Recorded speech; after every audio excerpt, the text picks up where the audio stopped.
Pat, some analysts are predicting a crash in the real estate market. Is this a realistic fear or just another case of jumpy analysts making doomsday predictions? Well, anytime anybody talks about a crash, that covers a wide range of activity. I know in the early 90s, an analyst got on the front page of the Globe and Mail because he was predicting a 25% crash. And real estate brokers jumped all over him, telling him, stay out of our business, you don't know what you're talking about. But in the end, it turned out he was right, at least in terms of the Toronto housing market. And that was partly because prices got high in relation to people's incomes, in relation to higher interest rates, meaning there was a higher payment to be made. And there was an adjustment. And that adjustment, it wasn't as if people were getting thrown out of their houses because the prices had gone so low. It was just basically an adjustment. So you can call that a crash. It's a crash if you're buying on margin or if you're highly leveraged.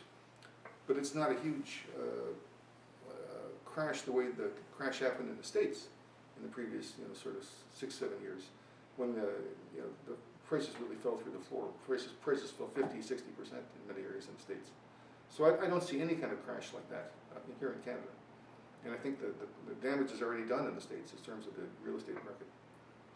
But I do think that you won't get as much growth in homes in, say, the Toronto area, Vancouver area, for a number of years just because house prices have gone up high in relation to people's incomes.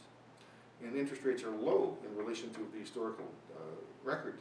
So there's a possibility that people will just run out of borrowing power, especially if interest rates move up again to more normal levels. So I would say it's always a good idea to buy your own personal residence because of the tax advantages. But to buy a second residence, well, I wouldn't say that's a great idea right now, unless you want to be a landlord, unless you want to be make that like a part-time job. And in that case, even then, I wouldn't be too keen on the idea.